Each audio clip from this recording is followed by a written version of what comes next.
미국도 중국도 러시아도 절대 못 뚫어요. 이게 단순한 자랑이 아니라 지금 세계 군사 전문가들이 진지하게 분석하는 한국의 현실입니다. 글로벌 파이어파워 군사력 순위에서 대한민국은 영국, 프랑스, 일본을 모두 제치고 세계 5위에 올랐습니다. 위에 있는 나라는 미국, 러시아, 중국, 인도 4곳뿐이에요. 게다가 우리가 만든 K2 흑표 전차, K9 자주포, FA-50 전투기, 천궁2 미사일은 지금 폴란드, 사우디, UAE, 호주, 핀란드, 노르웨이까지 줄을 서서 사가고 있습니다. 작년 한 해 우리나라 방산 수출 실적은 무려 24조 원, 역대 최고 기록이에요. 더 충격적인 건 미국의 패트리어트 미사일 주문하면 5년이 걸리는데 한국의 천궁2 주문하면 1년 만에 배달 완료라는 사실입니다. 오늘은 왜 미국 군사 전문가조차 한국을 건드리면 안 된다고 말하는지 그 진짜 이유를 하나하나 풀어드리겠습니다. 일단 가장 눈이 번쩍 뜨이는 숫자부터 같이 한번 보실까요? 글로벌 파이어파워, 줄여서 GFP라고 부르는 기관이 있는데 여기서는 전 세계 145개 나라의 군사력을 60개 항목으로 아주 꼼꼼하게 평가하거든요. 병력 수나 무기 수량은 물론이고 국방비랑 자원 보유량, 심지어 지리적 위치까지 하나하나 다 따져서 점수를 매깁니다. 그런데 놀랍게도 한국이 2024년부터 3년 연속으로 세계 5위 자리를 차지하고 있어요. 사실 한국의 경제 규모인 GDP는 세계 10위권인데 군사력은 무려 5위라는 건 정말 대단한 일이죠. 이건 다시 말해서 경제 규모에 비해 훨씬 더 강력한 군사력을 보유하고 있다는 뜻입니다. 여기에는 여러 가지 이유가 있는데 우선 우리는 휴전국이라는 특수한 상황 때문에 징병제를 유지하고 있어서 예비군 규모가 정말 어마어마하잖아요. 국방비 역시 매년 꾸준히 늘려서 지금은 전 세계에서 10위권 안에 들 정도고요. 무엇보다 우리가 가진 무기 자체가 성능이 정말 좋습니다. 단순히 다른 나라에서 사오는 수준이 아니라 우리 기술로 직접 만들어서 쓰고 심지어 다른 나라에 수출까지 하고 있다는 게 가장 중요한 핵심이에요. 그런데 사실 이 모든 대단한 역사가 어디서부터 시작됐는지 알면 아마 더 깜짝 놀라실 거예요. 우리나라 미사일 개발이 처음 시작된 건 1970년대 박정희 대통령 시절로 거슬러 올라가는데요. 그때 당시에 우리는 미사일이라는 걸 단 한 번도 만들어 본 적이 없는 그런 나라였습니다. 그래서 미국에서 들여온 나이키 허큘리스라는 50년대식 지대공 미사일을 가져다가 이걸 거꾸로 뒤집어서 땅으로 쏘면 어떨까 하는 기발한 발상으로 시작한 게 바로 백곰 미사일이에요. 당시 사거리가 180km 정도였거든요. 그런데 미국이 우리나라의 미사일 사거리를 계속해서 늘리지 못하게 제약을 걸었습니다. 왜냐하면 사거리가 너무 길어지면 북한을 넘어서 중국이나 일본까지 위협할 수 있다는 걱정 때문이었죠. 그래서 너희는 여기까지만 만들어야 한다고 아주 강하게 통제를 했던 겁니다. 그러다가 상황을 완전히 뒤바꾸는 결정적인 사건이 하나 터지는데요. 바로 북한이 핵무기를 본격적으로 개발하기 시작하면서 분위기가 확 달라진 거예요. 상황이 이렇게 되니까 미국도 더 이상 한국의 팔다리를 막을 명분이 완전히 사라지게 된 거죠. 결국 문재인 정부 시절인 2021년에 한미 미사일 지침이 완전히 해제되면서 역사적인 순간을 맞이합니다. 그동안 우리를 구속하던 사거리 제한이나 탄두 중량 제한이 한꺼번에 다 풀려버린 거예요. 여기서 정말 흥미로운 포인트가 하나 더 있습니다. 한국의 미사일 기술이 이렇게 폭발적으로 성장할 수 있었던 진짜 비밀은 의외로 러시아 덕분이라는 사실을 알고 계셨나요? 때는 1990년대 초반인데 소련이 무너지면서 러시아 경제가 그야말로 반토막이 났던 적이 있습니다. 그때 우리나라는 러시아한테 약 14억 5천만 달러라는 거금을 빌려줬었거든요. 그런데 문제는 러시아가 당장 그 돈을 갚을 능력이 전혀 없었다는 겁니다. 그래서 러시아가 먼저 제안하기를 돈 대신 자신들의 무기로 갚겠다고 말을 했어요. 사실 처음에는 우리나라도 돈 대신 무기를 받는 걸 별로 좋아하지 않았습니다. 아니, 빌려준 건 돈인데 왜 무기를 받아야 하느냐는 불만이 나올 법도 했죠. 그런데 결과적으로 이게 신의 한 수가 되어버립니다. 바로 그 유명한 불곰 사업인데 러시아를 상징하는 곰의 이름을 따서 지은 사업명이죠. 이 불곰 사업을 통해서 우리나라가 받은 무기들이 T-806 전차나 BMP-3 보병 전투차, 이글라 휴대용 대공 미사일 같은 것들이었어요. 여기에 메티스-M 대전차 미사일까지 포함해서 당시 소련의 최신형 무기들이 대거 한국으로 들어온 겁니다. 이게 왜 우리한테 결정적인 기회였냐면 당시에 한국은 모든 무기 기술을 거의 미국에서만 받아오고 있었기 때문이에요. 그런데 미국 무기랑 러시아 무기는 설계하는 철학 자체가 완전히 다르거든요. 미국제 무기들이 아주 정밀하고 비싸면서 복잡한 스타일이라면 러시아제는 단순하고 튼튼해서 험한 환경에서도 아주 잘 돌아가는 게 특징입니다. 우리나라 기술자들이 이 러시아 무기들을 직접 뜯어보고 하나하나 분해해보면서 두 나라의 서로 다른 노하우를 한꺼번에 흡수해버린 거예요. 그렇게 공을 들여서 나온 결과물이 바로 신궁이라는 휴대용 대공 미사일과 현궁이라는 대전차 미사일입니다. 이름만 봐도 러시아의 이글라나 메티스에서 영감을 받았다는 게 바로 느껴지지 않나요? 그리고 무엇보다 결정적으로 우리 현무 시리즈 미사일 개발 과정에도 러시아의 기술력이 아주 깊게 녹아 들어갔습니다. 실제로 한국의 현무와 러시아의 이스칸데르, 그리고 북한의 KN-23 미사일을 비교해보면 외관이 정말 비슷하게 생겼거든요. 이건 결국 세 미사일 모두 같은 뿌리에서 시작됐다는 아주 확실한 증거라고 볼 수 있죠. 우리 우주로켓 이야기 역시 절대로 빼놓을 수 없겠죠. 다들 얼마 전 누리호 발사 성공 뉴스 보고 박수 치셨던 기억이 나실 겁니다. 그런데 그 화려한 성공 뒤에도 사실 러시아의 그림자가 짙게 깔려 있어요. 우주 로켓을 만들 때 가장 핵심적이고 어려운 부분은 바로 1단 로켓입니다. 왜냐하면 가장 무거운 중력을 뚫고 하늘로 솟구쳐야 하니까 추진력이 정말 어마어마하게 강해야 하거든요. 그래서 이 1단 로켓 기술만큼은 전 세계 어느 나라도 절대 남에게 그냥 가르쳐주지 않습니다. 그런데 우리나라가 예전에 나로호를 개발할 때 러시아가 이 1단 로켓을 우리에게 통째로 팔았던 적이 있었어요. 처음 한번 실패했을 때 또 한 대를 줬고 두 번째 실패했을 때도 또다시 한 대를 더 내어줬습니다. 무려 3번이나 그렇게 로켓을 받아서 연구할 수 있었던 거죠. 이런 소중한 경험을 밑거름 삼아서 한국이 자체적으로 개발해낸 게 바로 75톤급 엔진 4개를 묶은 누리호의 1단 클러스터링 로켓입니다. 여기서 우리가 알아야 할 핵심은 바로 이거예요. 우주로켓 기술이랑 탄도미사일을 만드는 기술은 원리 자체가 완전히 똑같다는 점입니다. 둘 다 결국 강력한 힘으로 무거운 물체를 아주 멀리 그리고 정확하게 보내는 기술이니까요. 다만 우주로켓은 주로 액체 연료를 쓰고 무기는 즉시 발사가 가능한 고체 연료를 쓴다는 차이점만 있을 뿐이죠. 그러니까 우리가 누리호를 하늘 높이 쏘아 올린 그 대단한 기술이 곧 현무 미사일을 더 멀리 그리고 더 정확하게 날려보내는 기술로 고스란히 이어지고 있는 셈입니다. 자, 이제 본격적으로 우리나라가 자랑하는 진짜 무기 이야기들로 한번 넘어가 보시죠. 가장 먼저 소개해드릴 건 바로 K2 흑표 전차입니다. 흑표라는 이름부터가 벌써 카리스마가 넘치고 멋있지 않나요? 현대로템이 심혈을 기울여 만든 3.5세대 전차인데 독일의 레오파드2나 미국의 M1 에이브람스와 어깨를 나란히 하며 세계 3대 명품 전차로 꼽히고 있습니다. 그런데 성능은 최고면서 가격은 훨씬 합리적이고 영하 40도의 혹한부터 영상 50도의 폭염까지 어떤 환경에서도 완벽하게 작동하거든요. 자동 장전 장치 덕분에 승무원이 3명만 있어도 충분하고 사격의 정확도 또한 전 세계에서 최상위급을 자랑합니다. 상황이 이렇다 보니 어떤 일이 벌어졌느냐 하면요. 러시아가 우크라이나를 침공한 직후에 폴란드에서 우리 쪽으로 급하게 연락을 해왔습니다. 우리에게 K2 전차를 1000대만 팔아달라고 요청을 한 거예요. 1000대라는 숫자는 폴란드가 보유한 모든 전차를 아예 K2로 싹 다 바꾸겠다는 엄청난 결심이었던 거죠. 언론 보도에 따르면 2025년에 K2의 2차 수출 계약이 최종 확정됐는데 그 규모만 약 8조 8천억 원에 달하고 전차 대수로는 180대 분량으로 추정되고 있습니다. 이미 1차 계약으로 나간 180대에 더해서 또다시 180대가 폴란드 땅을 밟게 되는 거죠. 게다가 폴란드는 이 모델을 K2PL이라고 부르면서 한국의 기술을 이전받아 자기네 현지에서 직접 생산까지 하기로 약속했습니다. 단순히 무기만 사가는 게 아니라 그걸 만드는 노하우까지 다 가져가겠다는 건데 그만큼 우리나라의 기술력을 깊이 신뢰한다는 뜻이겠죠. 전차 이야기를 했으니 이번에는 자주포로 한번 넘어가 볼까요? K9 자주포는 정말이지 이 동네에서는 모르는 사람이 없는 완전한 슈퍼스타입니다. 스톡홀름 국제평화연구소의 자료를 살펴보면 K9 자주포는 전 세계 155mm 자주포 시장에서 점유율이 무려 50%를 넘어서고 있어요. 전 세계에 돌아다니는 자주포 2대 중 한 대는 바로 한국산이라는 놀라운 이야기입니다. 지금까지 쌓인 누적 수출액만 해도 벌써 14조 원을 훌쩍 넘겼고 핀란드나 노르웨이 같은 유럽 국가들부터 인도와 튀르키예, 이집트까지 운용하는 나라가 계속해서 늘고 있습니다. 보도된 내용을 보면 2026년 4월 기준으로 핀란드와도 약 1조 원 규모의 추가 계약이 새롭게 체결되기도 했고요. 도대체 왜 이 자주포가 전 세계에서 이렇게나 잘 팔리는 걸까요?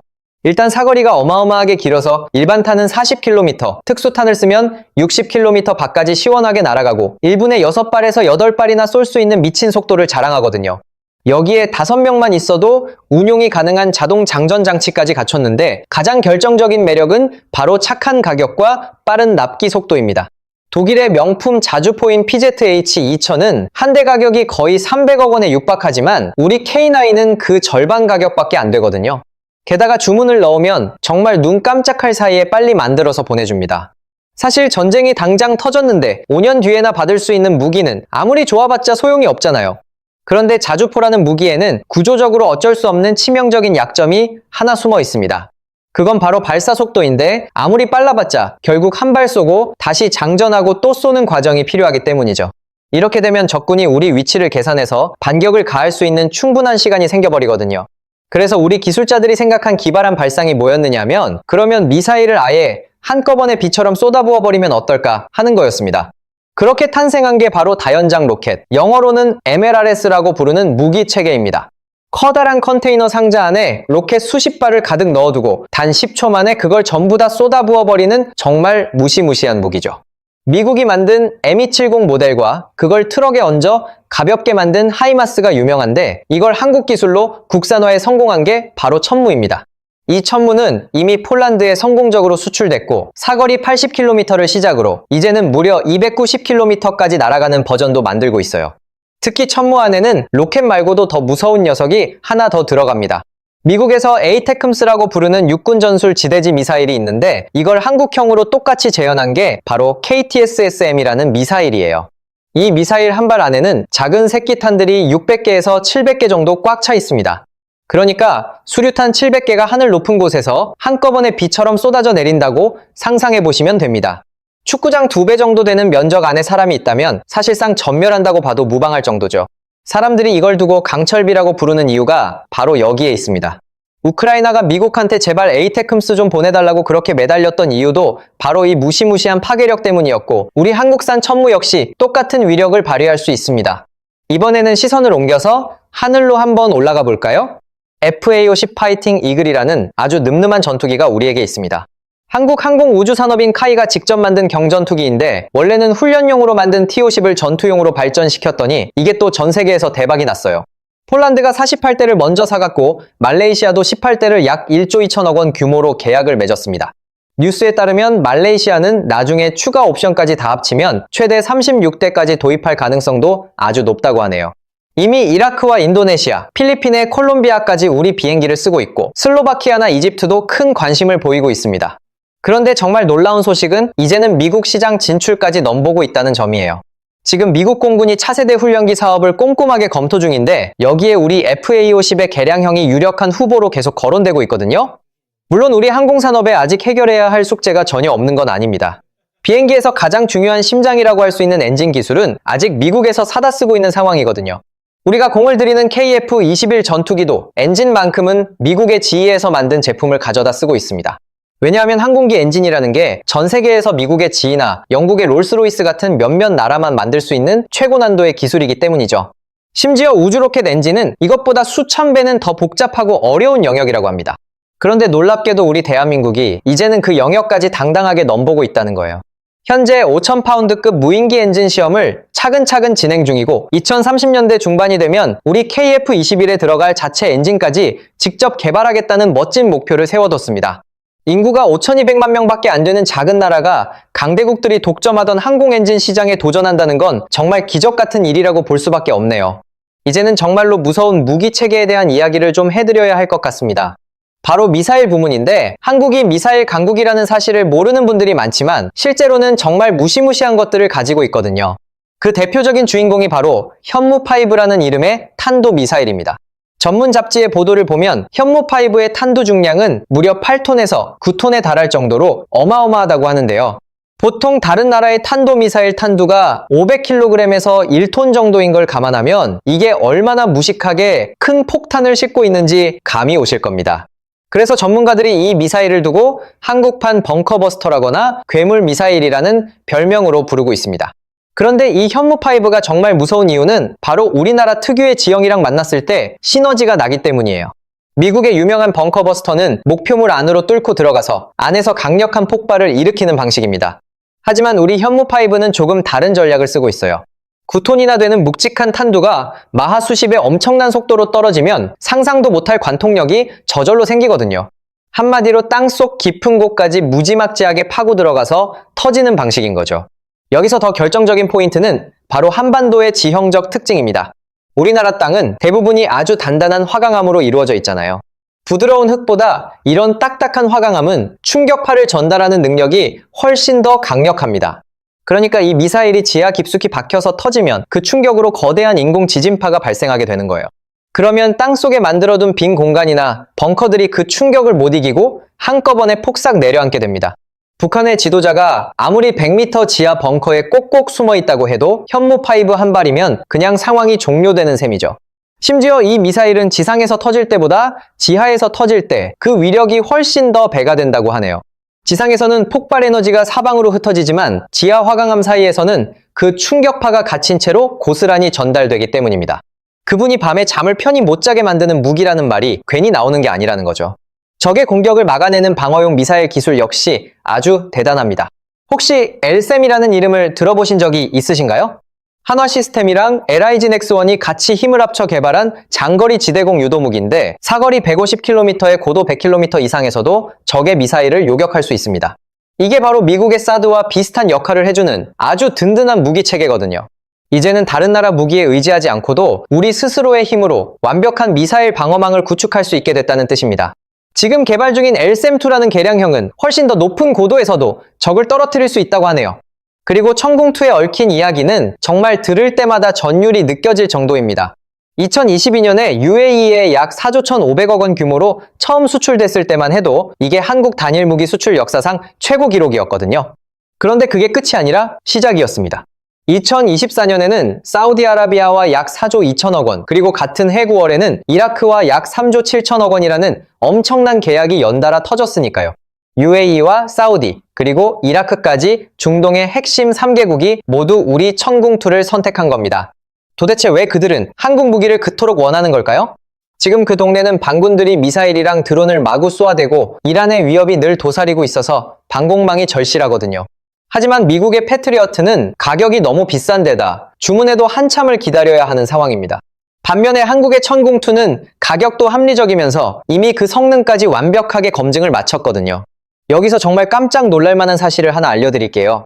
미국의 패트리어트 미사일은 사실 1980년대에 처음 만들어진 아주 오래된 무기입니다. 예전 걸프전 때 스커드 미사일을 막아냈다고 엄청나게 홍보를 했었던 기억이 나실 거예요. 그런데 나중에 전문가들이 정밀하게 분석해보니까 당시 실제 요격률은 0%에서 20% 사이라는 충격적인 결과가 나왔습니다. 그 시절에는 미사일 근처에서 터져서 파편으로 맞히는 방식이라 적의 미사일을 확실히 잡기가 어려웠던 거죠. 그래서 미국이 지난 50년 동안 돈을 쏟아부어 개량한 끝에 지금은 직접 부딪혀 파괴하는 방식으로 100% 가까운 요격률을 만들었습니다. 그렇다면 우리 한국의 천궁2는 어떨까요? 놀라지 마세요. 첫 실전에서의 성적이 무려 96%였습니다. UAE로 수출된 천궁2가 반군의 미사일 공격을 실제로 막아내면서 96%라는 엄청난 격추율을 전 세계에 증명해 보인 거예요.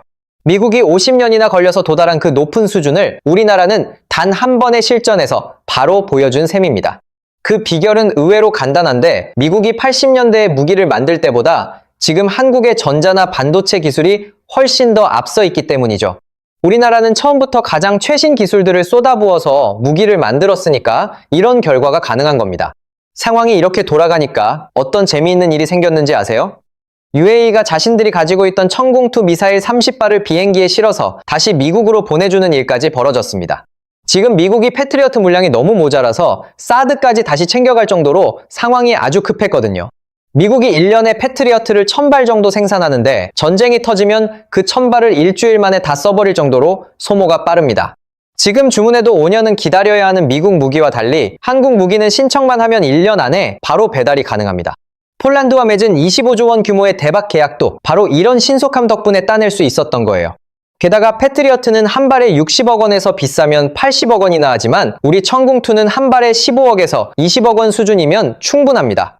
요격 성공률은 비슷한데 가격은 4분의 1밖에 안 되니 안 살 이유가 전혀 없는 거죠. 하지만 미사일은 기본적으로 너무 비싼 무기라는 게 단점입니다. 한 발에 수십억씩 하는 미사일로 모든 공격을 다 막아내기에는 분명한 한계가 있거든요. 그래서 요즘 군사 강국들의 가장 큰 고민거리가 바로 저렴한 드론 공격입니다. 이란이 만든 자폭 드론 같은 건 한 대에 우리 돈으로 겨우 3천만 원 정도밖에 안 하거든요.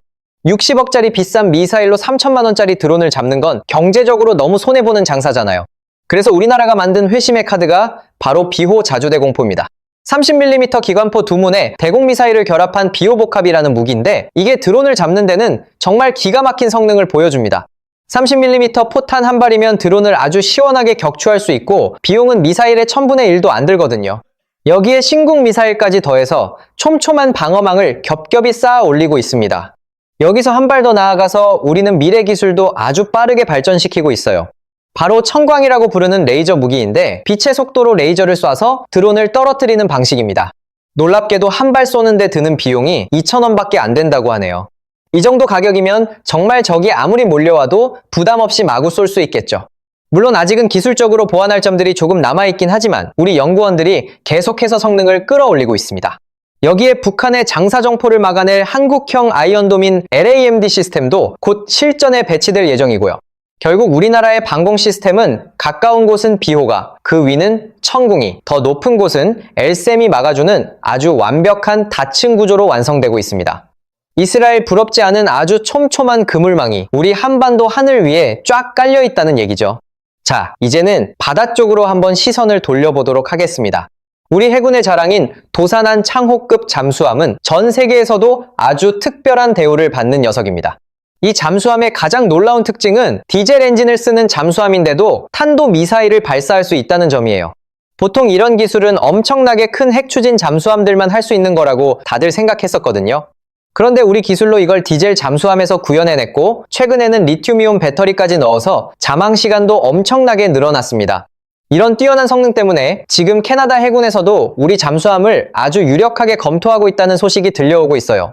캐나다 해군 높은 분들이 직접 한국까지 찾아와서 배를 구경하고 갈 정도로 관심이 뜨겁습니다.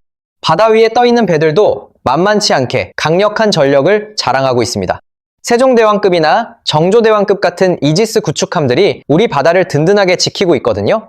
그런데 더 대단한 점은 이 거대한 배들에 들어가는 각종 미사일들이 거의 다 국산이라는 사실입니다.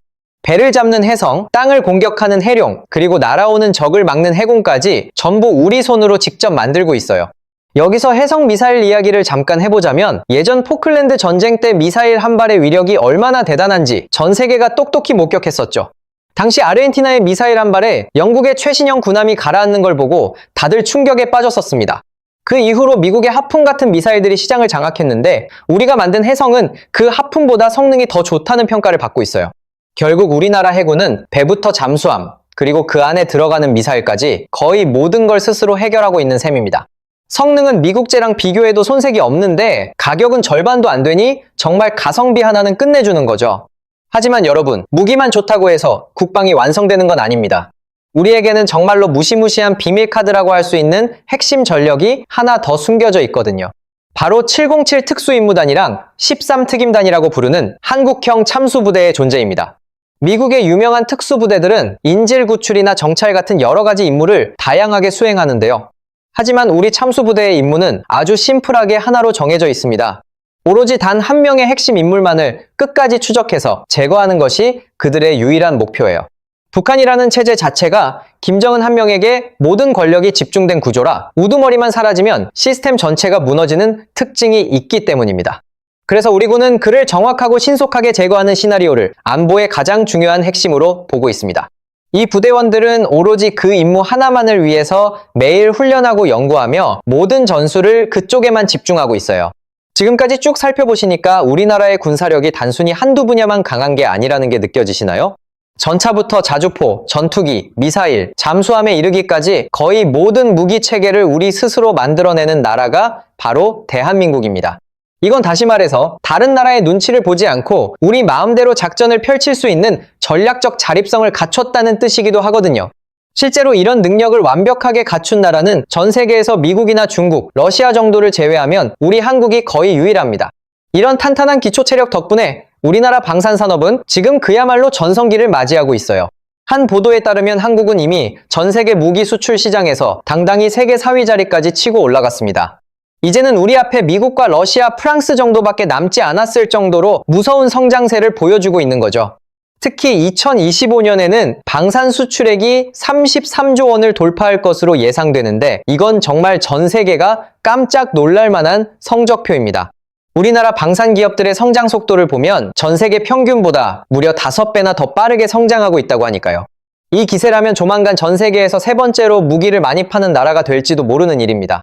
자, 그렇다면 정말로 강대국들조차 한국을 함부로 건드리지 못하는 걸까요? 물론 우리가 그 나라들보다 절대적인 힘이 더 세다는 그런 뜻은 아닙니다. 미국이나 중국은 우리가 상상하기 힘든 엄청난 양의 핵무기와 항공모함들을 가지고 있는 게 현실이니까요. 하지만 좁은 한반도 땅에서 방어전을 치른다면 이야기가 완전히 달라지게 됩니다. 우리의 정밀한 미사일 방어망과 타격 능력은 이미 세계 최고 수준이라 적이 공격해오면 우리는 곧장 베이징의 지하 벙커까지 날려버릴 수 있거든요. 그러니까 절대 못 뚫는다는 말이 단순한 허풍이 아니라 아주 현실적인 분석이라는 거죠. 예전에는 전 세계가 미국이랑 소련이라는 두 거인에 의해 움직이던 시절이 있었습니다. 하지만 지금은 그 강력하던 미국도, 중국도, 러시아도 각자 내부 사정으로 조금씩 흔들리고 있는 상황이거든요.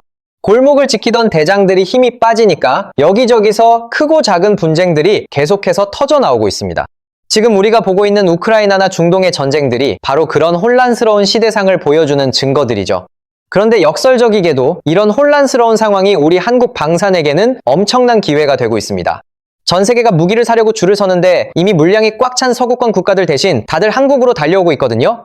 우리는 물건도 잘 만들고 배송도 빠르며 무엇보다 기술까지 아낌없이 나눠주니까 인기가 많을 수밖에 없는 겁니다.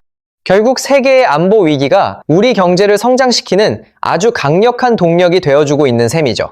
여기서 우리가 한 가지 더 주목해야 할 사실은 지금이 우리 역사상 아주 특별한 시기라는 점입니다. 과거에 우리나라는 주변 나라들이 힘이 셀 때마다 항상 침략을 당하고 큰 고통을 겪어왔었잖아요. 그런데 지금은 역사상 처음으로 주변 강대국들이 모두 주춤하는 사이에 우리 대한민국만 독보적으로 강해지고 있습니다. 이건 우리가 이제는 남의 눈치를 보지 않고 스스로의 운명을 결정할 수 있는 힘이 생겼다는 뜻이라 아주 의미가 깊죠. 그리고 마지막으로 제가 꼭 강조하고 싶은 건 한국의 진짜 힘은 이런 무기들뿐만이 아니라는 사실입니다. 경제 발전과 민주주의를 동시에 완벽하게 이뤄낸 대한민국의 시스템 그 자체가 전 세계가 부러워하는 진짜 무기거든요. 불과 70년 전만 해도 아프리카보다 가난해서 남의 도움 없이는 살 수 없었던 나라가 지금은 전 세계에 무기를 팔고 문화를 전파하고 있습니다. 최근에 있었던 복잡한 정치적 사건들도 결국 우리 국민들이 성숙하게 해결해내는 걸 보면서 전 세계가 또 한 번 놀랐죠. 이제는 K-팝이나 드라마뿐만 아니라 우리의 군사력까지도 전 세계의 부러움과 놀라움의 대상이 되고 있습니다. 군사력과 경제력, 그리고 문화의 힘과 탄탄한 민주주의까지 이 모든 걸 다 갖춘 나라는 사실 세계에 거의 없습니다.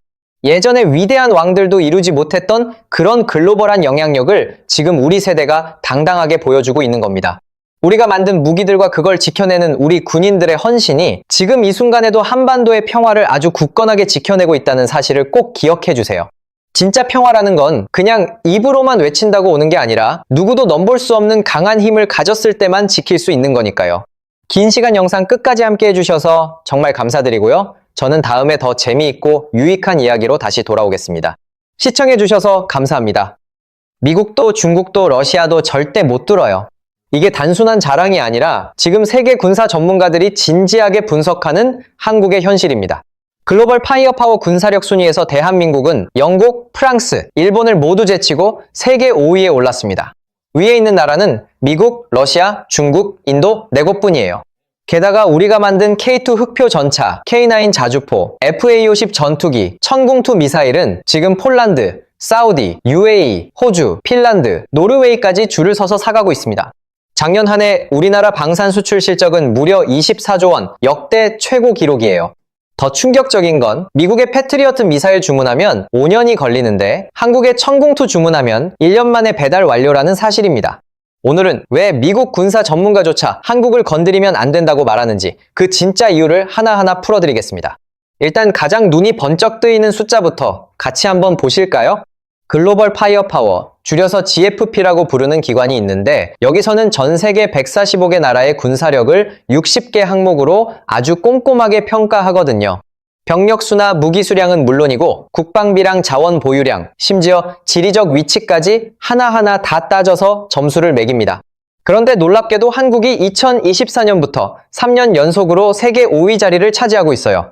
사실 한국의 경제 규모인 GDP는 세계 10위권인데 군사력은 무려 5위라는 건 정말 대단한 일이죠. 이건 다시 말해서 경제 규모에 비해 훨씬 더 강력한 군사력을 보유하고 있다는 뜻입니다. 여기에는 여러 가지 이유가 있는데 우선 우리는 휴전국이라는 특수한 상황 때문에 징병제를 유지하고 있어서 예비군 규모가 정말 어마어마하잖아요. 국방비 역시 매년 꾸준히 늘려서 지금은 전 세계에서 10위권 안에 들 정도고요. 무엇보다 우리가 가진 무기 자체가 성능이 정말 좋습니다. 단순히 다른 나라에서 사오는 수준이 아니라 우리 기술로 직접 만들어서 쓰고 심지어 다른 나라에 수출까지 하고 있다는 게 가장 중요한 핵심이에요. 그런데 사실 이 모든 대단한 역사가 어디서부터 시작됐는지 알면 아마 더 깜짝 놀라실 거예요. 우리나라 미사일 개발이 처음 시작된 건 1970년대 박정희 대통령 시절로 거슬러 올라가는데요. 그때 당시에 우리는 미사일이라는 걸 단 한 번도 만들어 본 적이 없는 그런 나라였습니다. 그래서 미국에서 들여온 나이키 허큘리스라는 50년대식 지대공 미사일을 가져다가 이걸 거꾸로 뒤집어서 땅으로 쏘면 어떨까 하는 기발한 발상으로 시작한 게 바로 배꼽 미사일이에요. 당시 사거리가 180km 정도였거든요. 그런데 미국이 우리나라의 미사일 사거리를 계속해서 늘리지 못하게 제약을 걸었습니다. 왜냐하면 사거리가 너무 길어지면 북한을 넘어서 중국이나 일본까지 위협할 수 있다는 걱정 때문이었죠. 그래서 너희는 여기까지만 만들어야 한다고 아주 강하게 통제를 했던 겁니다. 그러다가 상황을 완전히 뒤바꾸는 결정적인 사건이 하나 터지는데요. 바로 북한이 핵무기를 본격적으로 개발하기 시작하면서 분위기가 확 달라진 거예요. 상황이 이렇게 되니까 미국도 더 이상 한국의 팔다리를 막을 명분이 완전히 사라지게 된 거죠. 결국 문재인 정부 시절인 2021년에 한미 미사일 지침이 완전히 해제되면서 역사적인 순간을 맞이합니다. 그동안 우리를 구속하던 사거리 제한이나 탄두 중량 제한이 한꺼번에 다 풀려버린 거예요. 여기서 정말 흥미로운 포인트가 하나 더 있습니다. 한국의 미사일 기술이 이렇게 폭발적으로 성장할 수 있었던 진짜 비밀은 의외로 러시아 덕분이라는 사실을 알고 계셨나요? 때는 1990년대 초반인데 소련이 무너지면서 러시아 경제가 그야말로 반토막이 났던 적이 있습니다. 그때 우리나라는 러시아한테 약 14억 5천만 달러라는 거금을 빌려줬었거든요. 그런데 문제는 러시아가 당장 그 돈을 갚을 능력이 전혀 없었다는 겁니다. 그래서 러시아가 먼저 제안하기를 돈 대신 자신들의 무기로 갚겠다고 말을 했어요. 사실 처음에는 우리나라도 돈 대신 무기를 받는 걸 별로 좋아하지 않았습니다. 아니, 빌려준 건 돈인데 왜 무기를 받아야 하느냐는 불만이 나올 법도 했죠. 그런데 결과적으로 이게 신의 한 수가 되어버립니다. 바로 그 유명한 불곰 사업인데 러시아를 상징하는 곰의 이름을 따서 지은 사업명이죠. 이 불곰 사업을 통해서 우리나라가 받은 무기들이 T-806 전차나 BMP-3 보병 전투차, 이글라 휴대용 대공 미사일 같은 것들이었어요. 여기에 메티스-M 대전차 미사일까지 포함해서 당시 소련의 최신형 무기들이 대거 한국으로 들어온 겁니다. 이게 왜 우리한테 결정적인 기회였냐면 당시에 한국은 모든 무기 기술을 거의 미국에서만 받아오고 있었기 때문이에요. 그런데 미국 무기랑 러시아 무기는 설계하는 철학 자체가 완전히 다르거든요. 미국제 무기들이 아주 정밀하고 비싸면서 복잡한 스타일이라면 러시아제는 단순하고 튼튼해서 험한 환경에서도 아주 잘 돌아가는 게 특징입니다. 우리나라 기술자들이 이 러시아 무기들을 직접 뜯어보고 하나하나 분해해보면서 두 나라의 서로 다른 노하우를 한꺼번에 흡수해버린 거예요. 그렇게 공을 들여서 나온 결과물이 바로 신궁이라는 휴대용 대공 미사일과 현궁이라는 대전차 미사일입니다. 이름만 봐도 러시아의 이글라나 메티스에서 영감을 받았다는 게 바로 느껴지지 않나요? 그리고 무엇보다 결정적으로 우리 현무 시리즈 미사일 개발 과정에도 러시아의 기술력이 아주 깊게 녹아들어갔습니다. 실제로 한국의 현무와 러시아의 이스칸데르, 그리고 북한의 KN-23 미사일을 비교해보면 외관이 정말 비슷하게 생겼거든요. 이건 결국 세 미사일 모두 같은 뿌리에서 시작됐다는 아주 확실한 증거라고 볼 수 있죠. 우리 우주로켓 이야기 역시 절대로 빼놓을 수 없겠죠. 다들 얼마 전 누리호 발사 성공 뉴스 보고 박수 치셨던 기억이 나실 겁니다. 그런데 그 화려한 성공 뒤에도 사실 러시아의 그림자가 짙게 깔려 있어요. 우주로켓을 만들 때 가장 핵심적이고 어려운 부분은 바로 일단 로켓입니다. 왜냐하면 가장 무거운 중력을 뚫고 하늘로 솟구쳐야 하니까 추진력이 정말 어마어마하게 강해야 하거든요. 그래서 이 1단 로켓 기술만큼은 전 세계 어느 나라도 절대 남에게 그냥 가르쳐주지 않습니다. 그런데 우리나라가 예전에 나로호를 개발할 때 러시아가 이 1단 로켓을 우리에게 통째로 팔았던 적이 있었어요. 처음 한번 실패했을 때 또 한 대를 줬고 두 번째 실패했을 때도 또다시 한 대를 더 내어줬습니다. 무려 3번이나 그렇게 로켓을 받아서 연구할 수 있었던 거죠. 이런 소중한 경험을 밑거름 삼아서 한국이 자체적으로 개발해낸 게 바로 75톤급 엔진 4개를 묶은 누리호의 1단 클러스터링 로켓입니다. 여기서 우리가 알아야 할 핵심은 바로 이거예요. 우주로켓 기술이랑 탄도미사일을 만드는 기술은 원리 자체가 완전히 똑같다는 점입니다. 둘 다 결국 강력한 힘으로 무거운 물체를 아주 멀리 그리고 정확하게 보내는 기술이니까요. 다만 우주로켓은 주로 액체 연료를 쓰고 무기는 즉시 발사가 가능한 고체 연료를 쓴다는 차이점만 있을 뿐이죠. 그러니까 우리가 누리호를 하늘 높이 쏘아 올린 그 대단한 기술이 곧 현무 미사일을 더 멀리 그리고 더 정확하게 날려보내는 기술로 고스란히 이어지고 있는 셈입니다. 자, 이제 본격적으로 우리나라가 자랑하는 진짜 무기 이야기들로 한번 넘어가 보시죠. 가장 먼저 소개해드릴 건 바로 K2 흑표 전차입니다. 흑표라는 이름부터가 벌써 카리스마가 넘치고 멋있지 않나요? 현대로템이 심혈을 기울여 만든 3.5세대 전차인데 독일의 레오파드2나 미국의 M1 에이브람스와 어깨를 나란히 하며 세계 3대 명품 전차로 꼽히고 있습니다. 그런데 성능은 최고면서 가격은 훨씬 합리적이고 영하 40도의 혹한부터 영상 50도의 폭염까지 어떤 환경에서도 완벽하게 작동하거든요. 자동 장전 장치 덕분에 승무원이 3명만 있어도 충분하고 사격의 정확도 또한 전 세계에서 최상위급을 자랑합니다. 상황이 이렇다 보니 어떤 일이 벌어졌느냐 하면요. 러시아가 우크라이나를 침공한 직후에 폴란드에서 우리 쪽으로 급하게 연락을 해왔습니다. 우리에게 K2 전차를 1000대만 팔아달라고 요청을 한 거예요. 1000대라는 숫자는 폴란드가 보유한 모든 전차를 아예 K2로 싹 다 바꾸겠다는 엄청난 결심이었던 거죠. 언론 보도에 따르면 2025년에 K2의 2차 수출 계약이 최종 확정됐는데 그 규모만 약 8조 8천억 원에 달하고 전차 대수로는 180대 분량으로 추정되고 있습니다. 이미 1차 계약으로 나간 180대에 더해서 또다시 180대가 폴란드 땅을 밟게 되는 거죠. 게다가 폴란드는 이 모델을 K2PL이라고 부르면서 한국의 기술을 이전받아 자기네 현지에서 직접 생산까지 하기로 약속했습니다. 단순히 무기만 사가는 게 아니라 그걸 만드는 노하우까지 다 가져가겠다는 건데 그만큼 우리나라의 기술력을 깊이 신뢰한다는 뜻이겠죠. 전차 이야기를 했으니 이번에는 자주포로 한번 넘어가 볼까요? K9 자주포는 정말이지 이 동네에서는 모르는 사람이 없는 완전한 슈퍼스타입니다.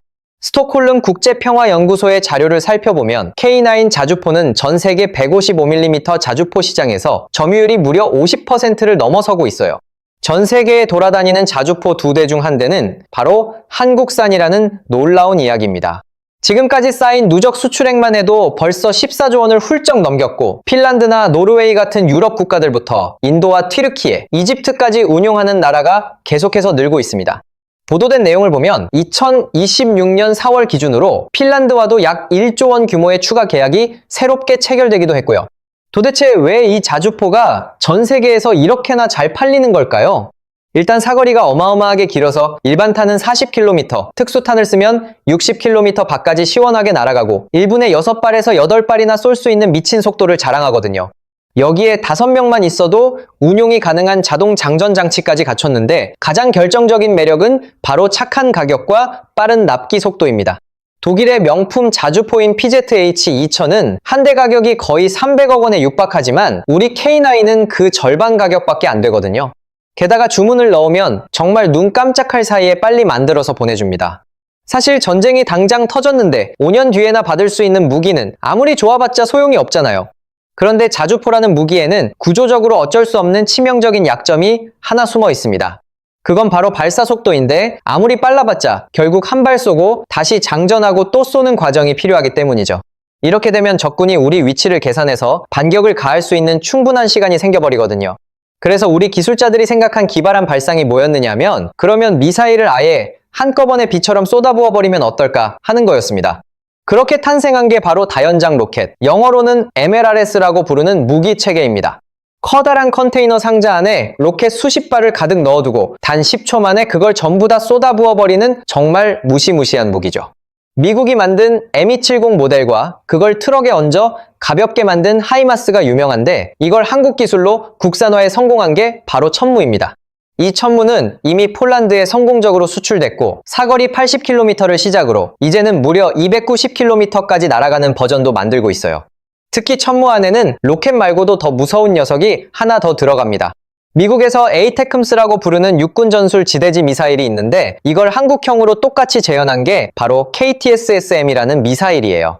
이 미사일 한 발 안에는 작은 새끼탄들이 600개에서 700개 정도 꽉 차 있습니다. 그러니까 수류탄 700개가 하늘 높은 곳에서 한꺼번에 비처럼 쏟아져 내린다고 상상해 보시면 됩니다. 축구장 2배 정도 되는 면적 안에 사람이 있다면 사실상 전멸한다고 봐도 무방할 정도죠. 사람들이 이걸 두고 강철비라고 부르는 이유가 바로 여기에 있습니다.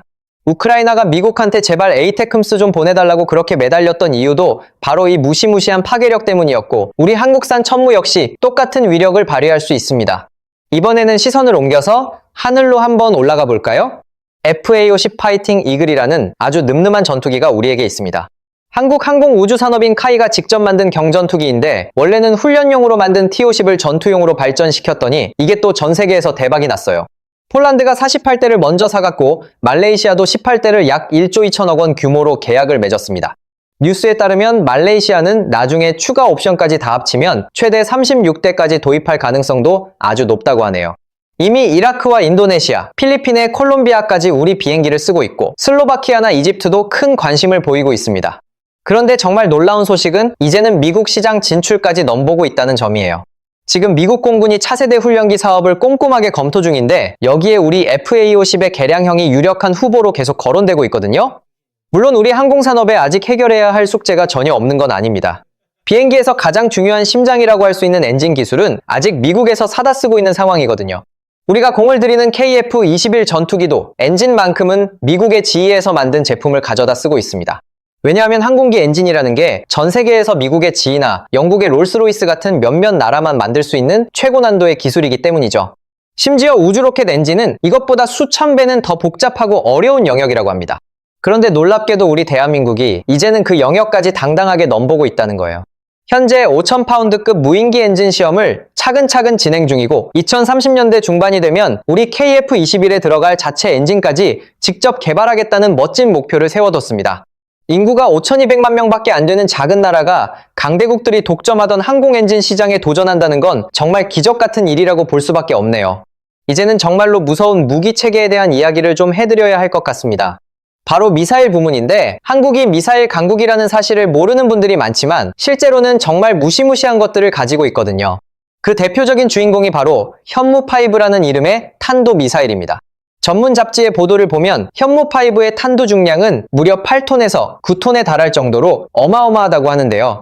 보통 다른 나라의 탄도미사일 탄두가 500kg에서 1톤 정도인 걸 감안하면 이게 얼마나 무식하게 큰 폭탄을 싣고 있는지 감이 오실 겁니다.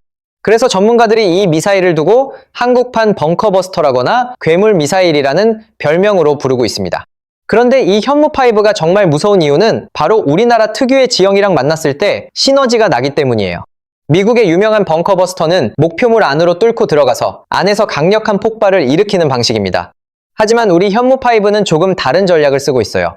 9톤이나 되는 묵직한 탄두가 마하 수십의 엄청난 속도로 떨어지면 상상도 못할 관통력이 저절로 생기거든요. 한마디로 땅속 깊은 곳까지 무지막지하게 파고 들어가서 터지는 방식인 거죠. 여기서 더 결정적인 포인트는 바로 한반도의 지형적 특징입니다. 우리나라 땅은 대부분이 아주 단단한 화강암으로 이루어져 있잖아요. 부드러운 흙보다 이런 딱딱한 화강암은 충격파를 전달하는 능력이 훨씬 더 강력합니다. 그러니까 이 미사일이 지하 깊숙이 박혀서 터지면 그 충격으로 거대한 인공 지진파가 발생하게 되는 거예요. 그러면 땅속에 만들어둔 빈 공간이나 벙커들이 그 충격을 못 이기고 한꺼번에 폭삭 내려앉게 됩니다. 북한의 지도자가 아무리 100m 지하 벙커에 꼭꼭 숨어 있다고 해도 현무5 한 발이면 그냥 상황이 종료되는 셈이죠. 심지어 이 미사일은 지상에서 터질 때보다 지하에서 터질 때 그 위력이 훨씬 더 배가 된다고 하네요. 지상에서는 폭발 에너지가 사방으로 흩어지지만 지하 화강암 사이에서는 그 충격파가 갇힌 채로 고스란히 전달되기 때문입니다. 그분이 밤에 잠을 편히 못 자게 만드는 무기라는 말이 괜히 나오는 게 아니라는 거죠. 적의 공격을 막아내는 방어용 미사일 기술 역시 아주 대단합니다. 혹시 LSAM이라는 이름을 들어보신 적이 있으신가요? 한화시스템이랑 LIG 넥스원이 같이 힘을 합쳐 개발한 장거리 지대공 유도무기인데 사거리 150km에 고도 100km 이상에서도 적의 미사일을 요격할 수 있습니다. 이게 바로 미국의 사드와 비슷한 역할을 해주는 아주 든든한 무기 체계거든요. 이제는 다른 나라 무기에 의지하지 않고도 우리 스스로의 힘으로 완벽한 미사일 방어망을 구축할 수 있게 됐다는 뜻입니다. 지금 개발 중인 LSAM-2라는 개량형은 훨씬 더 높은 고도에서도 적을 떨어뜨릴 수 있다고 하네요. 그리고 천궁2에 얽힌 이야기는 정말 들을 때마다 전율이 느껴질 정도입니다. 2022년에 UAE에 약 4조 1,500억 원 규모로 처음 수출됐을 때만 해도 이게 한국 단일 무기 수출 역사상 최고 기록이었거든요. 그런데 그게 끝이 아니라 시작이었습니다. 2024년에는 사우디아라비아와 약 4조 2천억 원, 그리고 같은 해 9월에는 이라크와 약 3조 7천억 원이라는 엄청난 계약이 연달아 터졌으니까요. UAE와 사우디, 그리고 이라크까지 중동의 핵심 3개국이 모두 우리 천궁2를 선택한 겁니다. 도대체 왜 그들은 한국 무기를 그토록 원하는 걸까요? 지금 그 동네는 반군들이 미사일이랑 드론을 마구 쏘아대고 이란의 위협이 늘 도사리고 있어서 방공망이 절실하거든요. 하지만 미국의 패트리어트는 가격이 너무 비싼 데다 주문해도 한참을 기다려야 하는 상황입니다. 반면에 한국의 천궁2는 가격도 합리적이면서 이미 그 성능까지 완벽하게 검증을 마쳤거든요. 여기서 정말 깜짝 놀랄 만한 사실을 하나 알려드릴게요. 미국의 패트리어트 미사일은 사실 1980년대에 처음 만들어진 아주 오래된 무기입니다. 예전 걸프전 때 스커드 미사일을 막아냈다고 엄청나게 홍보를 했었던 기억이 나실 거예요. 그런데 나중에 전문가들이 정밀하게 분석해보니까 당시 실제 요격률은 0%에서 20% 사이라는 충격적인 결과가 나왔습니다. 그 시절에는 미사일 근처에서 터져서 파편으로 맞히는 방식이라 적의 미사일을 확실히 잡기가 어려웠던 거죠. 그래서 미국이 지난 50년 동안 돈을 쏟아부어 개량한 끝에 지금은 직접 부딪혀 파괴하는 방식으로 100% 가까운 요격률을 만들었습니다. 그렇다면 우리 한국의 천궁2는 어떨까요? 놀라지 마세요. 첫 실전에서의 성적이 무려 96%였습니다. UAE로 수출된 천궁2가 반군의 미사일 공격을 실제로 막아내면서 96%라는 엄청난 격추율을 전 세계에 증명해 보인 거예요. 미국이 50년이나 걸려서 도달한 그 높은 수준을 우리나라는 단 한 번의 실전에서 바로 보여준 셈입니다. 그 비결은 의외로 간단한데 미국이 80년대에 무기를 만들 때보다 지금 한국의 전자나 반도체 기술이 훨씬 더 앞서 있기 때문이죠. 우리나라는 처음부터 가장 최신 기술들을 쏟아부어서 무기를 만들었으니까 이런 결과가 가능한 겁니다. 상황이 이렇게 돌아가니까 어떤 재미있는 일이 생겼는지 아세요? UAE가 자신들이 가지고 있던 천궁2 미사일 30발을 비행기에 실어서 다시 미국으로 보내주는 일까지 벌어졌습니다. 지금 미국이 패트리어트 물량이 너무 모자라서 사드까지 다시 챙겨갈 정도로 상황이 아주 급했거든요. 미국이 1년에 패트리어트를 1000발 정도 생산하는데 전쟁이 터지면 그 1000발을 일주일 만에 다 써버릴 정도로 소모가 빠릅니다. 지금 주문해도 5년은 기다려야 하는 미국 무기와 달리 한국 무기는 신청만 하면 1년 안에 바로 배달이 가능합니다. 폴란드와 맺은 25조 원 규모의 대박 계약도 바로 이런 신속함 덕분에 따낼 수 있었던 거예요. 게다가 패트리어트는 한 발에 60억 원에서 비싸면 80억 원이나 하지만 우리 천궁2는 한 발에 15억에서 20억 원 수준이면 충분합니다. 요격 성공률은 비슷한데 가격은 4분의 1밖에 안 되니 안 살 이유가 전혀 없는 거죠. 하지만 미사일은 기본적으로 너무 비싼 무기라는 게 단점입니다. 한 발에 수십억씩 하는 미사일로 모든 공격을 다 막아내기에는 분명한 한계가 있거든요. 그래서 요즘 군사 강국들의 가장 큰 고민거리가 바로 저렴한 드론 공격입니다. 이란이 만든 자폭 드론 같은 건 한 대에 우리 돈으로 겨우 3천만 원 정도밖에 안 하거든요. 60억짜리 비싼 미사일로 3천만 원짜리 드론을 잡는 건 경제적으로 너무 손해보는 장사잖아요. 그래서 우리나라가 만든 회심의 카드가 바로 비호 자주대 공포입니다. 30mm 기관포 2문에 대공미사일을 결합한 비호복합이라는 무기인데 이게 드론을 잡는 데는 정말 기가 막힌 성능을 보여줍니다. 30mm 포탄 한 발이면 드론을 아주 시원하게 격추할 수 있고 비용은 미사일의 1000분의 1도 안 들거든요. 여기에 신궁 미사일까지 더해서 촘촘한 방어망을 겹겹이 쌓아 올리고 있습니다. 여기서 한 발 더 나아가서 우리는 미래 기술도 아주 빠르게 발전시키고 있어요. 바로 청광이라고 부르는 레이저 무기인데 빛의 속도로 레이저를 쏴서 드론을 떨어뜨리는 방식입니다. 놀랍게도 한 발 쏘는데 드는 비용이 2,000원밖에 안 된다고 하네요. 이 정도 가격이면 정말 적이 아무리 몰려와도 부담 없이 마구 쏠 수 있겠죠. 물론 아직은 기술적으로 보완할 점들이 조금 남아있긴 하지만 우리 연구원들이 계속해서 성능을 끌어올리고 있습니다. 여기에 북한의 장사정포를 막아낼 한국형 아이언돔인 LAMD 시스템도 곧 실전에 배치될 예정이고요. 결국 우리나라의 방공 시스템은 가까운 곳은 비호가, 그 위는 천궁이, 더 높은 곳은 LSM이 막아주는 아주 완벽한 다층 구조로 완성되고 있습니다. 이스라엘 부럽지 않은 아주 촘촘한 그물망이 우리 한반도 하늘 위에 쫙 깔려 있다는 얘기죠. 자, 이제는 바다 쪽으로 한번 시선을 돌려보도록 하겠습니다. 우리 해군의 자랑인 도산한 창호급 잠수함은 전 세계에서도 아주 특별한 대우를 받는 녀석입니다. 이 잠수함의 가장 놀라운 특징은 디젤 엔진을 쓰는 잠수함인데도 탄도 미사일을 발사할 수 있다는 점이에요. 보통 이런 기술은 엄청나게 큰 핵추진 잠수함들만 할 수 있는 거라고 다들 생각했었거든요. 그런데 우리 기술로 이걸 디젤 잠수함에서 구현해냈고 최근에는 리튬이온 배터리까지 넣어서 잠항 시간도 엄청나게 늘어났습니다. 이런 뛰어난 성능 때문에 지금 캐나다 해군에서도 우리 잠수함을 아주 유력하게 검토하고 있다는 소식이 들려오고 있어요. 캐나다 해군 높은 분들이 직접 한국까지 찾아와서 배를 구경하고 갈 정도로 관심이 뜨겁습니다. 바다 위에 떠있는 배들도 만만치 않게 강력한 전력을 자랑하고 있습니다. 세종대왕급이나 정조대왕급 같은 이지스 구축함들이 우리 바다를 든든하게 지키고 있거든요. 그런데 더 대단한 점은 이 거대한 배들에 들어가는 각종 미사일들이 거의 다 국산이라는 사실입니다. 배를 잡는 혜성, 땅을 공격하는 해룡, 그리고 날아오는 적을 막는 해군까지 전부 우리 손으로 직접 만들고 있어요. 여기서 해성 미사일 이야기를 잠깐 해보자면 예전 포클랜드 전쟁 때 미사일 한 발의 위력이 얼마나 대단한지 전 세계가 똑똑히 목격했었죠. 당시 아르헨티나의 미사일 한 발에 영국의 최신형 군함이 가라앉는 걸 보고 다들 충격에 빠졌었습니다. 그 이후로 미국의 하품 같은 미사일들이 시장을 장악했는데 우리가 만든 해성은 그 하품보다 성능이 더 좋다는 평가를 받고 있어요. 결국 우리나라 해군은 배부터 잠수함, 그리고 그 안에 들어가는 미사일까지 거의 모든 걸 스스로 해결하고 있는 셈입니다. 성능은 미국제랑 비교해도 손색이 없는데 가격은 절반도 안 되니 정말 가성비 하나는 끝내주는 거죠. 하지만 여러분, 무기만 좋다고 해서 국방이 완성되는 건 아닙니다. 우리에게는 정말로 무시무시한 비밀카드라고 할 수 있는 핵심 전력이 하나 더 숨겨져 있거든요. 바로 707 특수임무단이랑 13특임단이라고 부르는 한국형 참수부대의 존재입니다. 미국의 유명한 특수부대들은 인질 구출이나 정찰 같은 여러 가지 임무를 다양하게 수행하는데요.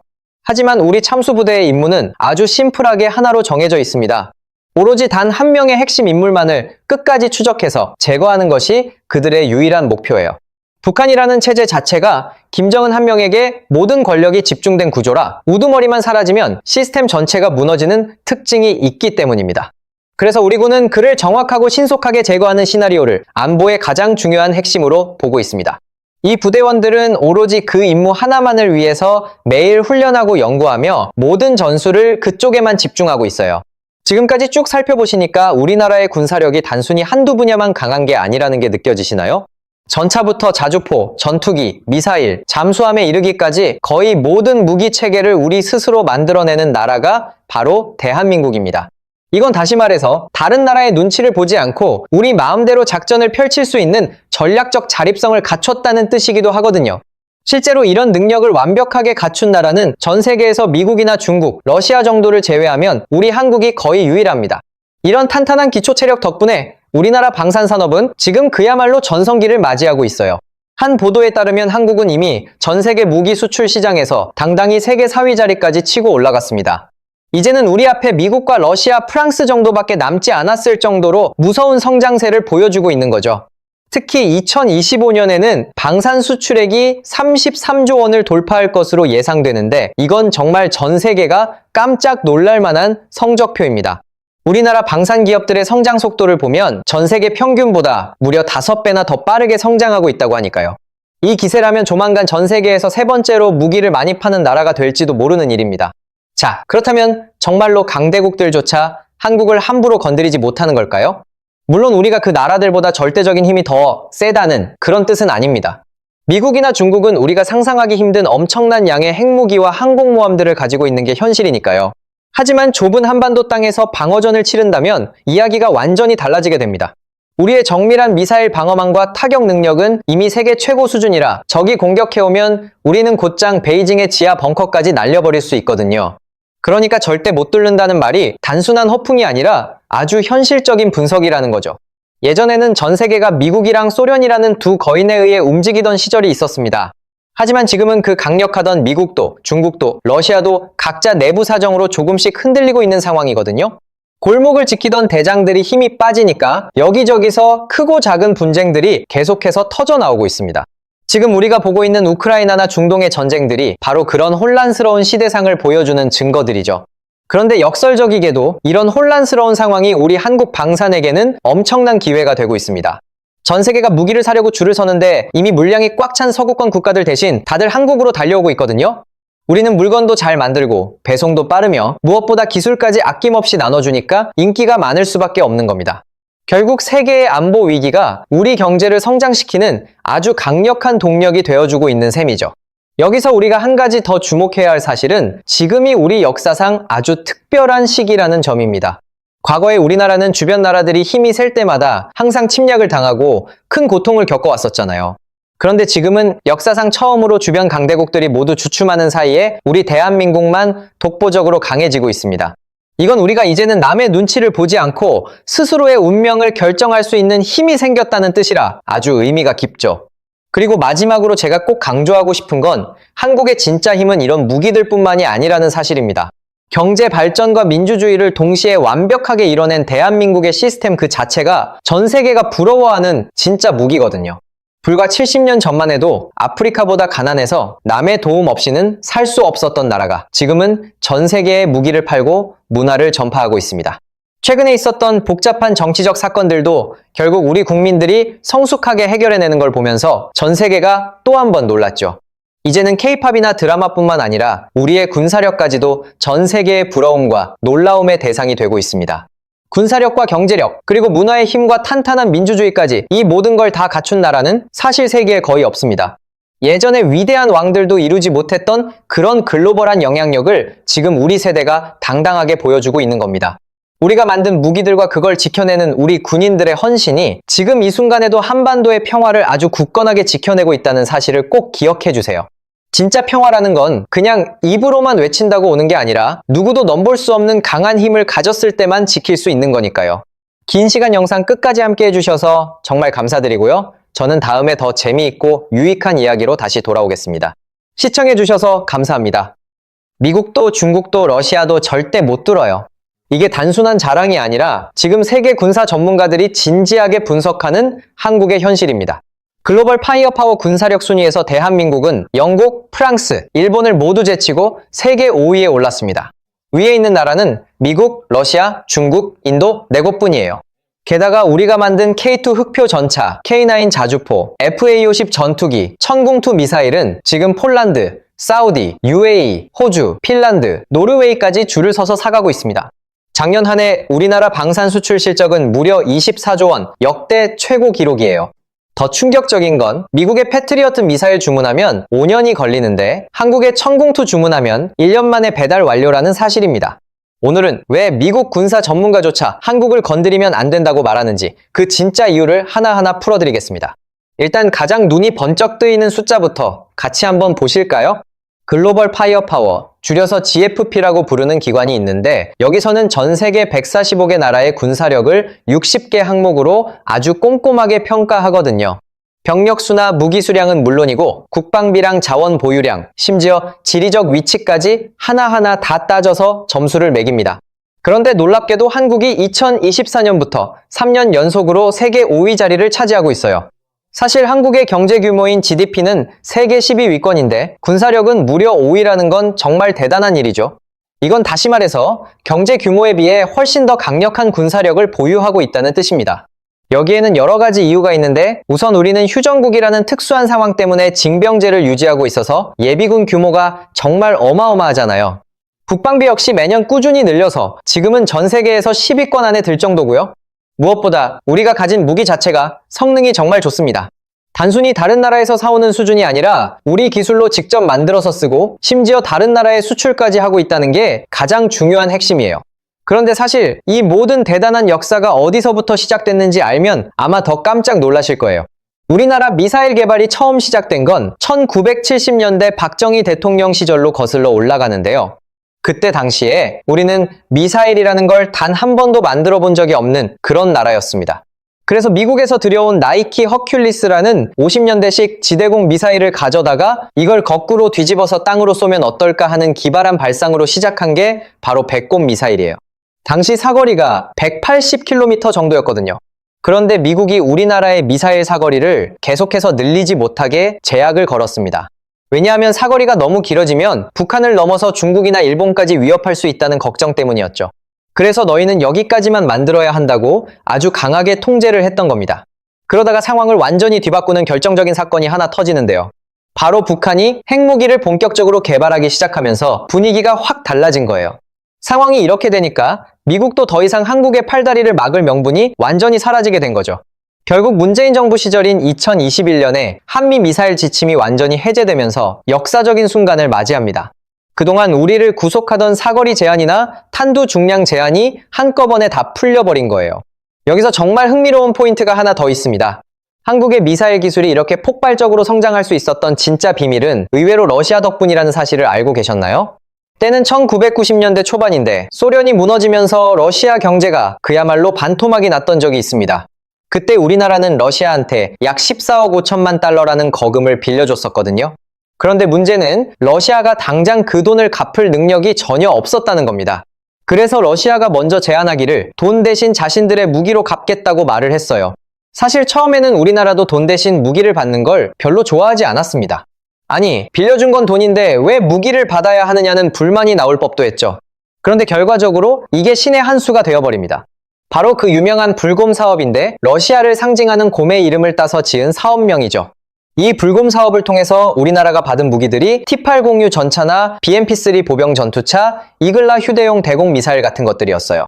여기에 메티스-M 대전차 미사일까지 포함해서 당시 소련의 최신형 무기들이 대거 한국으로 들어온 겁니다.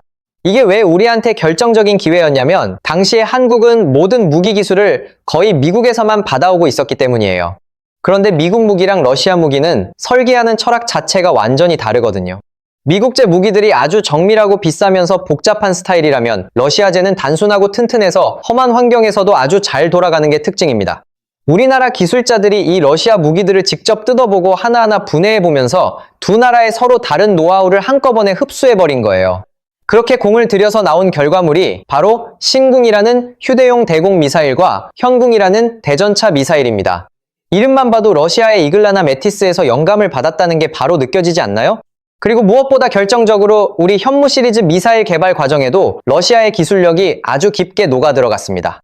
실제로 한국의 현무와 러시아의 이스칸데르, 그리고 북한의 KN-23 미사일을 비교해보면 외관이 정말 비슷하게 생겼거든요. 이건 결국 세 미사일 모두 같은 뿌리에서 시작됐다는 아주 확실한 증거라고 볼 수 있죠. 우리 우주로켓 이야기 역시 절대로 빼놓을 수 없겠죠. 다들 얼마 전 누리호 발사 성공 뉴스 보고 박수 치셨던 기억이 나실 겁니다. 그런데 그 화려한 성공 뒤에도 사실 러시아의 그림자가 짙게 깔려 있어요. 우주로켓을 만들 때 가장 핵심적이고 어려운 부분은 바로 1단 로켓입니다. 왜냐하면 가장 무거운 중력을 뚫고 하늘로 솟구쳐야 하니까 추진력이 정말 어마어마하게 강해야 하거든요. 그래서 이 1단 로켓 기술만큼은 전 세계 어느 나라도 절대 남에게 그냥 가르쳐주지 않습니다. 그런데 우리나라가 예전에 나로호를 개발할 때 러시아가 이 1단 로켓을 우리에게 통째로 팔았던 적이 있었어요.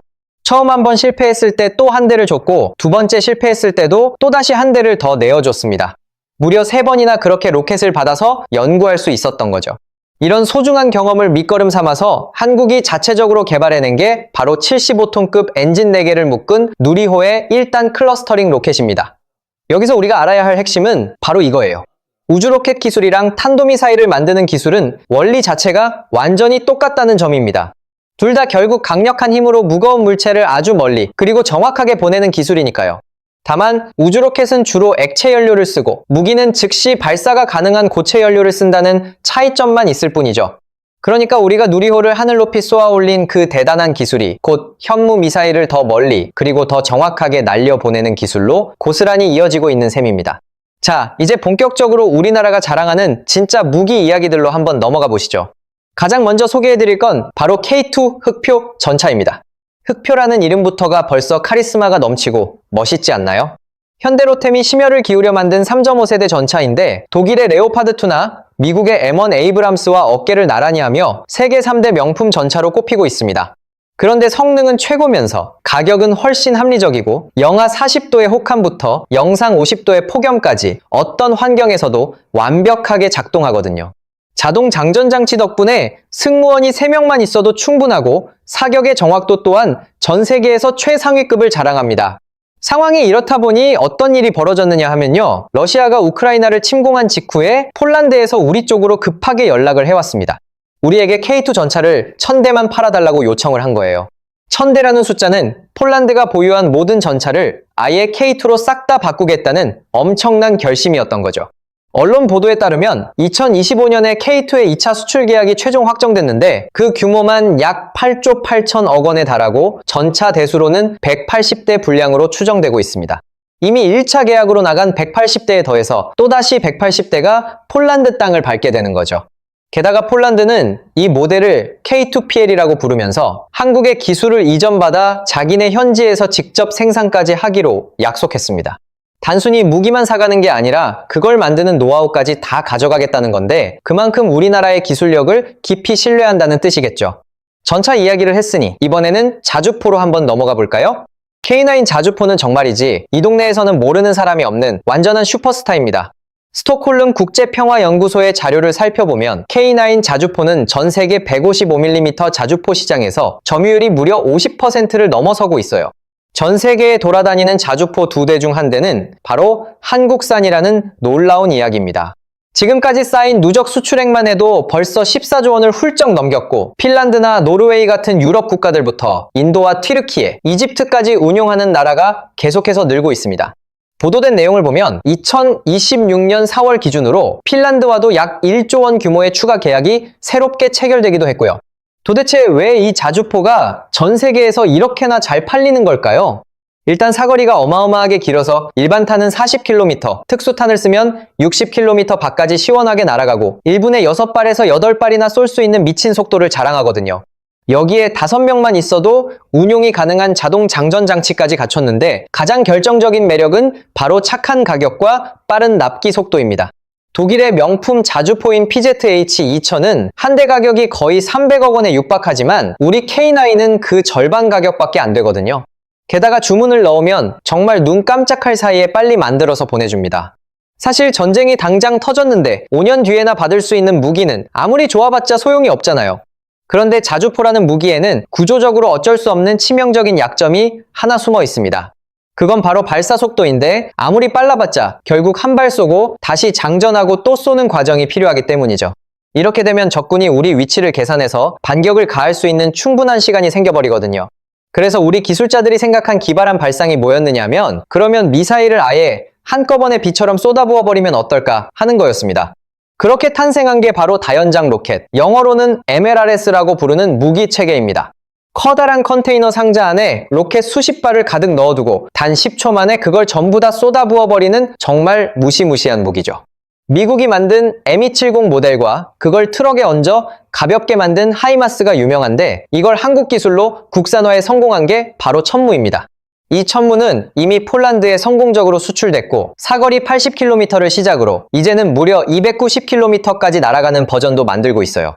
특히 천무 안에는 로켓 말고도 더 무서운 녀석이 하나 더 들어갑니다. 미국에서 에이테크მს라고 부르는 육군 전술 지대지 미사일이 있는데 이걸 한국형으로 똑같이 재현한 게 바로 KTSSM이라는 미사일이에요. 이 미사일 한 발 안에는 작은 새끼탄들이 600개에서 700개 정도 꽉 차 있습니다. 그러니까 수류탄 700개가 하늘 높은 곳에서 한꺼번에 비처럼 쏟아져 내린다고 상상해 보시면 됩니다. 축구장 2배 정도 되는 면적 안에 사람이 있다면 사실상 전멸한다고 봐도 무방할 정도죠. 사람들이 이걸 두고 강철비라고 부르는 이유가 바로 여기에 있습니다. 우크라이나가 미국한테 제발 에이테크ම්스 좀 보내달라고 그렇게 매달렸던 이유도 바로 이 무시무시한 파괴력 때문이었고 우리 한국산 천무 역시 똑같은 위력을 발휘할 수 있습니다. 이번에는 시선을 옮겨서 하늘로 한번 올라가 볼까요? FA-50 파이팅 이글이라는 아주 늠름한 전투기가 우리에게 있습니다. 한국 항공우주산업인 카이가 직접 만든 경전투기인데 원래는 훈련용으로 만든 T-50을 전투용으로 발전시켰더니 이게 또 전 세계에서 대박이 났어요. 폴란드가 48대를 먼저 사갔고 말레이시아도 18대를 약 1조 2천억 원 규모로 계약을 맺었습니다. 뉴스에 따르면 말레이시아는 나중에 추가 옵션까지 다 합치면 최대 36대까지 도입할 가능성도 아주 높다고 하네요. 이미 이라크와 인도네시아, 필리핀의 콜롬비아까지 우리 비행기를 쓰고 있고 슬로바키아나 이집트도 큰 관심을 보이고 있습니다. 그런데 정말 놀라운 소식은 이제는 미국 시장 진출까지 넘보고 있다는 점이에요. 지금 미국 공군이 차세대 훈련기 사업을 꼼꼼하게 검토 중인데 여기에 우리 FA-50의 개량형이 유력한 후보로 계속 거론되고 있거든요. 물론 우리 항공산업에 아직 해결해야 할 숙제가 전혀 없는 건 아닙니다. 비행기에서 가장 중요한 심장이라고 할 수 있는 엔진 기술은 아직 미국에서 사다 쓰고 있는 상황이거든요. 우리가 공을 들이는 KF-21 전투기도 엔진만큼은 미국의 GE에서 만든 제품을 가져다 쓰고 있습니다. 왜냐하면 항공기 엔진이라는 게 전 세계에서 미국의 GE나 영국의 롤스로이스 같은 몇몇 나라만 만들 수 있는 최고 난도의 기술이기 때문이죠. 심지어 우주로켓 엔진은 이것보다 수천 배는 더 복잡하고 어려운 영역이라고 합니다. 그런데 놀랍게도 우리 대한민국이 이제는 그 영역까지 당당하게 넘보고 있다는 거예요. 현재 5,000파운드급 무인기 엔진 시험을 차근차근 진행 중이고 2030년대 중반이 되면 우리 KF-21에 들어갈 자체 엔진까지 직접 개발하겠다는 멋진 목표를 세워뒀습니다. 인구가 5,200만 명밖에 안 되는 작은 나라가 강대국들이 독점하던 항공 엔진 시장에 도전한다는 건 정말 기적 같은 일이라고 볼 수밖에 없네요. 이제는 정말로 무서운 무기 체계에 대한 이야기를 좀 해드려야 할 것 같습니다. 바로 미사일 부문인데 한국이 미사일 강국이라는 사실을 모르는 분들이 많지만 실제로는 정말 무시무시한 것들을 가지고 있거든요. 그 대표적인 주인공이 바로 현무5라는 이름의 탄도미사일입니다. 전문 잡지의 보도를 보면 현무5의 탄두 중량은 무려 8톤에서 9톤에 달할 정도로 어마어마하다고 하는데요. 보통 다른 나라의 탄도미사일 탄두가 500kg에서 1톤 정도인 걸 감안하면 이게 얼마나 무식하게 큰 폭탄을 싣고 있는지 감이 오실 겁니다. 그래서 전문가들이 이 미사일을 두고 한국판 벙커버스터라거나 괴물 미사일이라는 별명으로 부르고 있습니다. 그런데 이 현무5가 정말 무서운 이유는 바로 우리나라 특유의 지형이랑 만났을 때 시너지가 나기 때문이에요. 미국의 유명한 벙커버스터는 목표물 안으로 뚫고 들어가서 안에서 강력한 폭발을 일으키는 방식입니다. 하지만 우리 현무5는 조금 다른 전략을 쓰고 있어요. 9톤이나 되는 묵직한 탄두가 마하 수십의 엄청난 속도로 떨어지면 상상도 못할 관통력이 저절로 생기거든요. 한마디로 땅속 깊은 곳까지 무지막지하게 파고 들어가서 터지는 방식인 거죠. 여기서 더 결정적인 포인트는 바로 한반도의 지형적 특징입니다. 우리나라 땅은 대부분이 아주 단단한 화강암으로 이루어져 있잖아요. 부드러운 흙보다 이런 딱딱한 화강암은 충격파를 전달하는 능력이 훨씬 더 강력합니다. 그러니까 이 미사일이 지하 깊숙이 박혀서 터지면 그 충격으로 거대한 인공 지진파가 발생하게 되는 거예요. 그러면 땅속에 만들어둔 빈 공간이나 벙커들이 그 충격을 못 이기고 한꺼번에 폭삭 내려앉게 됩니다. 북한의 지도자가 아무리 100m 지하 벙커에 꼭꼭 숨어 있다고 해도 현무5 한 발이면 그냥 상황이 종료되는 셈이죠. 심지어 이 미사일은 지상에서 터질 때보다 지하에서 터질 때 그 위력이 훨씬 더 배가 된다고 하네요. 지상에서는 폭발 에너지가 사방으로 흩어지지만 지하 화강암 사이에서는 그 충격파가 갇힌 채로 고스란히 전달되기 때문입니다. 그분이 밤에 잠을 편히 못 자게 만드는 무기라는 말이 괜히 나오는 게 아니라는 거죠. 적의 공격을 막아내는 방어용 미사일 기술 역시 아주 대단합니다. 혹시 LSAM이라는 이름을 들어보신 적이 있으신가요? 한화시스템이랑 LIG 넥스원이 같이 힘을 합쳐 개발한 장거리 지대공 유도무기인데 사거리 150km에 고도 100km 이상에서도 적의 미사일을 요격할 수 있습니다. 이게 바로 미국의 사드와 비슷한 역할을 해주는 아주 든든한 무기 체계거든요. 이제는 다른 나라 무기에 의지하지 않고도 우리 스스로의 힘으로 완벽한 미사일 방어망을 구축할 수 있게 됐다는 뜻입니다. 지금 개발 중인 LSAM-2라는 개량형은 훨씬 더 높은 고도에서도 적을 떨어뜨릴 수 있다고 하네요. 그리고 천궁2에 얽힌 이야기는 정말 들을 때마다 전율이 느껴질 정도입니다. 2022년에 UAE에 약 4조 1,500억 원 규모로 처음 수출됐을 때만 해도 이게 한국 단일 무기 수출 역사상 최고 기록이었거든요. 그런데 그게 끝이 아니라 시작이었습니다. 2024년에는 사우디아라비아와 약 4조 2천억 원, 그리고 같은 해 9월에는 이라크와 약 3조 7천억 원이라는 엄청난 계약이 연달아 터졌으니까요. UAE와 사우디, 그리고 이라크까지 중동의 핵심 3개국이 모두 우리 천궁2를 선택한 겁니다. 도대체 왜 그들은 한국 무기를 그토록 원하는 걸까요? 지금 그 동네는 반군들이 미사일이랑 드론을 마구 쏘아대고 이란의 위협이 늘 도사리고 있어서 방공망이 절실하거든요. 하지만 미국의 패트리어트는 가격이 너무 비싼 데다 주문해도 한참을 기다려야 하는 상황입니다. 반면에 한국의 천궁2는 가격도 합리적이면서 이미 그 성능까지 완벽하게 검증을 마쳤거든요. 여기서 정말 깜짝 놀랄만한 사실을 하나 알려드릴게요. 미국의 패트리어트 미사일은 사실 1980년대에 처음 만들어진 아주 오래된 무기입니다. 예전 걸프전 때 스커드 미사일을 막아냈다고 엄청나게 홍보를 했었던 기억이 나실 거예요. 그런데 나중에 전문가들이 정밀하게 분석해보니까 당시 실제 요격률은 0%에서 20% 사이라는 충격적인 결과가 나왔습니다. 그 시절에는 미사일 근처에서 터져서 파편으로 맞히는 방식이라 적의 미사일을 확실히 잡기가 어려웠던 거죠. 그래서 미국이 지난 50년 동안 돈을 쏟아부어 개량한 끝에 지금은 직접 부딪혀 파괴하는 방식으로 100% 가까운 요격률을 만들었습니다. 그렇다면 우리 한국의 천궁2는 어떨까요?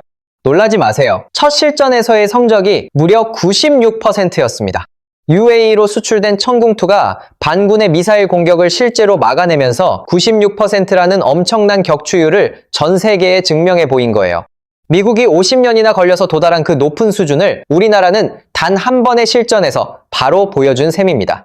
그 비결은 의외로 간단한데 미국이 80년대에 무기를 만들 때보다 지금 한국의 전자나 반도체 기술이 훨씬 더 앞서 있기 때문입니다.